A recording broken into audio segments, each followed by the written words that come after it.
அல்லாஹு தஆலா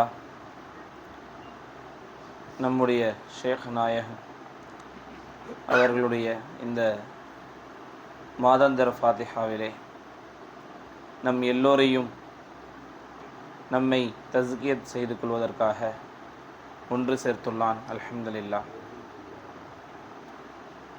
எத்தனையோ பல சிரமங்கள், பல முயற்சிகள் செய்ததற்கு பிறகுதான் இது போன்ற சிறப்பிற்குரிய இடத்திலே சேருவதற்குண்டான பாக்கியங்கள் கிடைக்கிறது.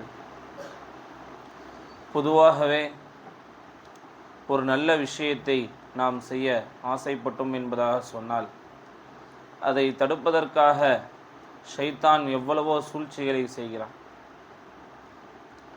அவ்வகையிலே நாம் பார்க்கிற பொழுது நம்முடைய ஷேக் நாயகம் அவர்களை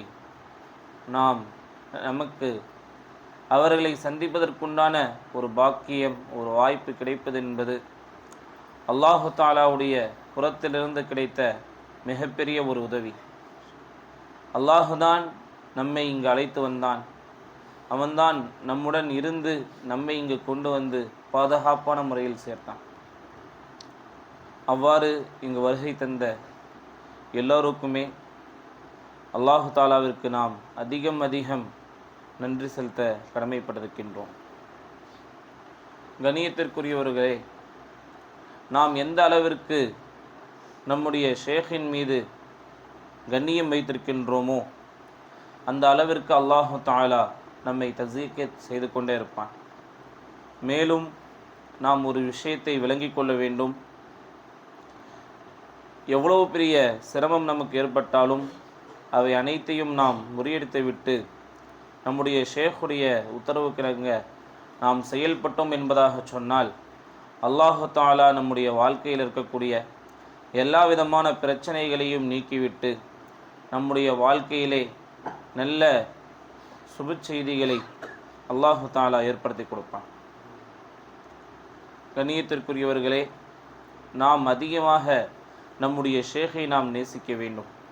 எந்த அளவிற்கு என்பதாக சொன்னால் சஹாபாக்கள் நாயகம் ஸல்லல்லாஹு அலைஹி வஸல்லம் அவர்களை எந்த அளவிற்கு நேசித்தார்களோ அந்த அளவிற்கு நாமும் நம்முடைய ஷேக்கை நேசிக்க வேண்டும். அதை தான் நம்முடைய ஷேக் நாயகம் அவர்கள் நமக்கு அழகான முறையிலே கற்றுக் கொடுக்கிறார்கள். அவர்கள் அல்லாஹு தஆலா அவர்கள் கொடுத்த இல்மை நமக்கு பகிர்ந்து நாம் நல்ல பாதையிலே செல்ல வேண்டும் என்ற ஒரு அழகான ஒரு பாதையை நமக்கு காட்டுகிறார்கள். இந்த காலகட்டத்திலே எவ்வளவு ஃபித்னாக்கள், எவ்வளவு குழப்பங்கள் நடக்கக்கூடிய இந்த சமயத்திலே சரியான ஒரு பாதையில் நமக்கு வழிகாட்டுவது நம்முடைய ஷேக் நாயகம் அவர்கள் மட்டும்தான். சென்ற முறை நமது ஷேக் நாயகம் அவர்களை சந்திக்க நாம் வந்திருக்கும் பொழுது சில பாடங்களை அழகான முறையிலே நமக்கு கற்றுக் கொடுத்தார்கள்.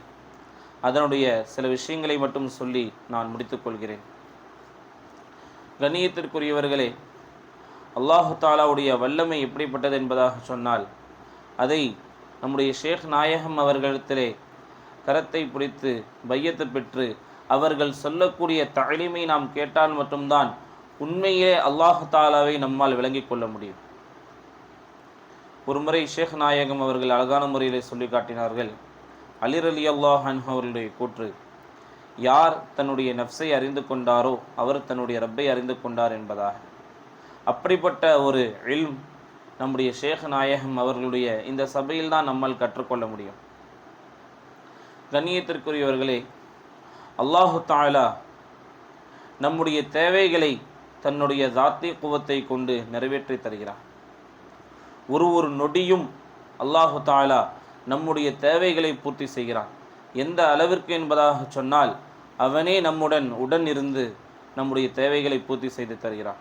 நாம் தொழுவதாக இருந்தாலும், நாம் சாப்பிடுவதாக இருந்தாலும், நாம் குடிப்பதாக இருந்தாலும், நாம் நடப்பதாக இருந்தாலும், எந்த ஒரு காரியத்தை செய்தாலும் அல்லாஹு தஆலா நம்முடன் கூட இருந்து இந்த விஷயங்களை நமக்கு நிறைவேற்றி தருகிறான்.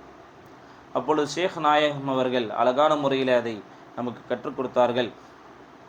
அல்லாஹு தஆலாவுடைய ذாத்தி குவத்தாகிறது நம்மையும் நம்முடைய அமல்களையும் பில் குவ்வாவிலிருந்து பில் ஃபஅலின் பக்கம் அல்லாஹு தஆலா அதை கொண்டு வருவான். அப்படி என்றால் பின்னாடி என்ன விஷயம் நடக்கும் என்பதை நாம் யாராலும் அறிய முடியாது. அல்லாஹு தாலா ஒருவனால், அவனால் மட்டும்தான் அதை அறிந்து கொள்ள முடியும். அதற்கு பேர் தான் பில்குவா என்பதாக சொல்லப்படும். இப்பொழுது நாம் ஃபஜ்ர் தொழுது விட்டோம்.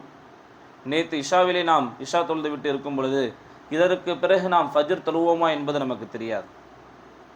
அல்லாஹு தாலா பில்குவாவிலே நாம் ஃபஜ்ர் தொழுவோம், இந்த அமலை நாம் செய்வோம் என்று அவனுடைய கலா கதரிலே இருந்தால் அதை அல்லாஹு தாலா பில்ஃபாலின் பக்கம் கொண்டு வருவான். அதே போன்று அல்லாஹு தாலா உடைய தாத்தி குவத் எப்படிப்பட்டது என்பதாக சொன்னால், நம்மையும் நம்முடைய அமல்களையும் கபுதில் இருந்து பஸ்தின் பக்கம் கொண்டு வருவான். அதே போல பாத்தினிலிருந்து ஜாஹிரின் பக்கம் கொண்டு வந்து வெளிப்படுத்தி காட்டுவான். கைபிலிருந்து ஷஹாதத்தின் பக்கம், இல்மிலிருந்து ஐனின் பக்கம், இவ்வாறு அல்லாஹு தாலா சதாவும் தன்னுடைய கமாலத்துகளை வெளிப்படுத்தி கொண்டே இருக்கின்றான் என்பதாக நம்முடைய ஷேக் நாயகம் அவர்கள் அழகான முறையிலே நமக்கு கற்றுக் கொடுத்தார்கள். கண்ணியத்திற்குரியவர்களே, இதையெல்லாம் நாம் முராக்கபா செய்யும் பொழுதுதான் அதனுடைய உண்மை தன்மைகளை நம்மால் விளங்கிக் கொள்ள முடிகிறது. இதை எப்படி விளங்க முடிகிறது என்பதாக சொன்னால், அதை நம்முடைய ஷேக் நாயகம் அவர்கள் நமக்கு கற்றுத்தருவதன் மூலமாக தான் அல்லாஹு தாலாவுடைய நெருக்கம் நமக்கு கிடைத்து கொண்டே இருக்கும்.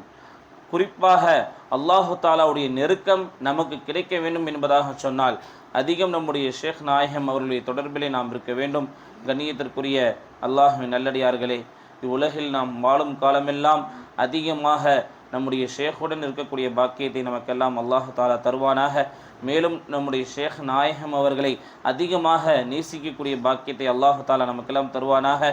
மேலும் எந்த அளவிற்கு நாம் நம்முடைய நேரங்களை வீணாக்காமல் நம்முடைய ஷேக் நாயகம் அவர்கள் நமக்கு என்ன கல்விகளை கற்றுத்தருகிறார்களோ அதை முழுமையாக கேட்டு அதை நம்முடைய வாழ்விலே செயல்படுத்தக்கூடிய பாக்கியத்தை அல்லாஹு தாலா நமக்கெல்லாம் தருவானாக.